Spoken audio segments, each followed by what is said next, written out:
Hello everyone, my name is Lowko and welcome to some more StarCraft 2 Legacy of the Void. This time around it's going to be a Protoss versus Zerg played on Prion Terraces, and I am playing with the Protoss pieces. So this is going to be up against a master level Zerg player known by the name of Drizzler. I think I actually played this guy a couple of times before. I don't actually remember anything though that he used to do to me, but either way, I've been doing a lot of 2-base all-ins against Zerg, okay? And I know there's some people out there will think that is not like a legit strategy and not like a cool way to play Protoss. And honestly, I could not disagree more. I've only been playing Protoss for a little while right now. Obviously, I've got a separate account that I've been playing random on, and I found 2-base all-ins actually pretty challenging, especially at first. Like, there's a lot of control, there's a lot of micro that you need to deal with Protoss that is practically irrelevant for when you're playing Zerg, and I find that there's still a lot of improvement that I have to do when playing this sort of style. So I'm just gonna keep on doing it. I'm just gonna keep on practicing it until I feel like I'm actually, you know, nearly doing it flawlessly. So my favorite all-in is actually going to be 2 bases. Where I focus on a heck of a lot of Immortals together with a bunch of Sentries and Gateway units that I find applicable. So if they're heavy Zergling, I'll add on Zealot Adept. If they're heavy, for example, heavy into, what are the other units called? Heavy into,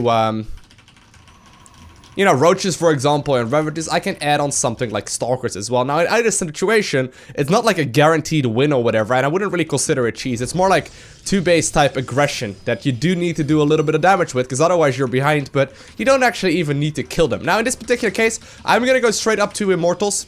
And I will go from there. Obviously, I do have to do a bit of scouting, but you can see, like, build order wise, we're doing a very, very standard build order, or at least what I think is standard right now, as a Protoss player. Like I mentioned, I don't really follow any particular builds. I've just sort of been messing about, learning by losing, and trying to teach myself how to play this race, while not really knowing exactly what is going on half of the time.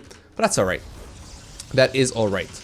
So we'll go ahead here and make a bunch of different things. Obviously, do want to make sure I add on the mothership core here as well. So here we go. Probably could have delayed that pylon slightly, but either way, not that big of a deal. And I'll keep producing more and more units now. All right, so he actually went straight into a gold. This is troubling for me. This is pretty bad for me. Yeah, this is something I will have a very hard time with. So he actually went for the double expansion before I was able to really, you know, do anything about it. Very, very annoying for me. A couple things we could do. We could follow it up with actually some cheesy play. I'm gonna do it. I'm gonna do it. Since he's gonna get a lot of extra mineral income, I'm thinking here the Adept all-in is gonna be much stronger. I'll do a bit of moving out here as well with the army that I got. I got a very small army, but we're just forced to try and get him to create a bunch of Zerglings. Obviously, I still want to make sure that I get a lot of stuff going. But I think I'm gonna go for like an 8-gate Adept all-in. Something like that. Something cheeky like that. Oh well. I hope I actually will be able to, like, not... Oh man, I don't actually want him to scout that thing. Alright, this is good. Alright, here we go. Want to chrono boost these 2 upgrades here. We'll use the mothership core to kill that thing. And I want to start moving here with the Adepts that I got. Gonna keep on producing more. Are you gonna kill it? Good. And I'll be making sure that I get a heck of a lot of Adepts out very shortly. So the Adept upgrade actually makes it so that Adepts deal 45% additional damage, which is huge. So we'll do a little bit of pressuring here. The reason is that obviously my opponent is gonna have a stupidly high income, and there's very little that I can do about that if, you know, if he's just taking this early on. Now, this may not be working out that beautifully. This may not be working out that beautifully, but if we don't practice it, we don't know, obviously. So here we go. I think I only need 2 gases here at very most. And I'm actually done creating workers already. So I'll add on an 8th gateway here too. He has not scouted this. He doesn't know that this is coming. I wonder if I should have gone ahead and actually make like a pylon across the map a little sooner. I could put up several pylons across the map now, but these warpins are gonna be pretty slow. Alright. So obviously, I'm gonna have to make sure I keep warping in stuff. Actually, just head over there. I hope I don't lose these pylons. I'm actually really late on those. Obviously, I can just warp in at home as well. That is okay, but the travel time is gonna be much longer.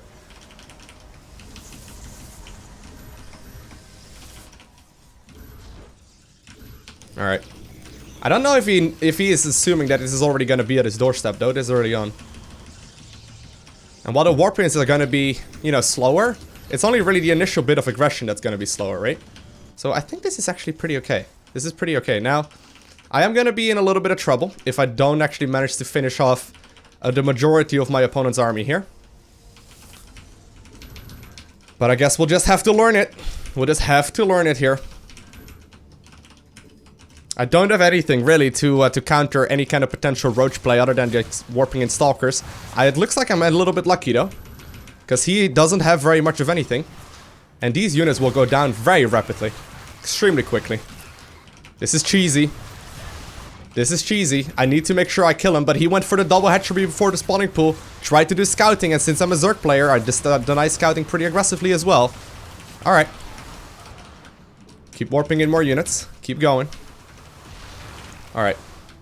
I'll just actually go up to his natural here. I don't really want him to, like, get a big army going. Looks like he has decided to go for that unit to counter my army. But that's not really achieving a whole lot now, is it? Cool, man. And while this is definitely considered a little cheesy, okay? And while I can imagine that some Zerg players will be bothered by this, just like my opponent is, because he doesn't GG, it's a legit style. It's a legit style. The only thing he needed to do, right? The only thing he needed to do was figure out the timing on the roach warren and start producing roaches in time. Now, in this particular case, we'll have a look at the replay and see how many workers he made. Alright, so here we are on the replay. Now, I know very well there's gonna be Zerg players commenting on this video and be like, oh my god, I've been dying to this exact same thing. Loko, you're so dirty. How do you counter this? There's a couple things you can do. First off, you need to scout that it's coming, okay? You need to scout that this attack is coming. If you don't scout it in time, you're gonna be in a heck of a lot of trouble. Now, my opponent actually did actively scout, okay? He flew in the first Overlord, didn't get a lot of info out of that. He positioned this Overlord well, and he flew that one in as well. But he didn't actually respond accordingly, okay? So he flies this thing in. Don't know if he had vision of the Twilight Council. Yes, he most definitely did. At this point, my opponent still has time to add on a Roach Warren, right? He sees that I'm chrono boosting out the Twilight Council. Now, if you see a Twilight Council being chrono boosted, and by the way, this is a good Overlord scout timing, roughly 4 minutes into the game. If you see that the Twilight Council is being chrono boosted, there's three different options. That is oftentimes not three. Three different options. First off, charge lots. You beat that with something like Banelings. Second option, Blink Stalker. You beat that with something like Ravager Zergling.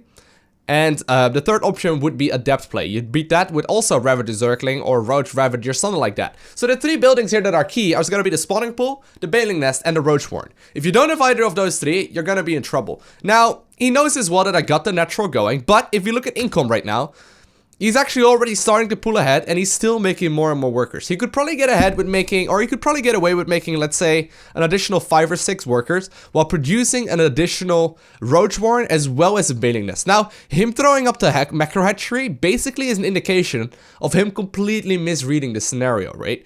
He sees the chrono boosted Twilight Council. He sees the double gases as well, or at least I'm assuming he sees the double gases. Actually, he didn't see the second gas here, so he may have been assuming that I went ahead and made just massive amounts of zealots, in which case his play does make sense, but he didn't see that second thing. He added on the Baning Nest at a timing that was good in case it would be zealot play, but in this particular case, obviously I just simply made Adepts instead, and was in a beautiful, beautiful moment. So, if he would have analyzed the scenario properly, right, he could have gotten away with a Roachborn roughly, I don't know, roughly at the 4-minute and 30-second mark at the very latest. Now, I don't actually know exactly how long it takes for the Roach Warren to be down, but if you see the chrono boost on a Twilight Council, or a Twilight Council researching this early on in the game anyway, put down a Baling Nest, put down a Roach Warren immediately, start pumping non-stop units after establishing that economy lead, and you should be a-okay to actually defend this. Now, he obviously got away with a lot of workers. He got up to like 50 workers here, so you know, he just simply made a bunch too many. And at that point, it's just a pretty clean victory for my end. So hopefully that explained at least how to, you know, deal with this dirty Protoss strategy as well. I know it's dirty, I know it's gross, but hey, good stuff to learn. Got a lot of different strategies to learn, and this one works every now and then. I want to thank y'all for watching. Have an amazing day. Do not forget to smile, okay? And I'll see you in the next one. Bye!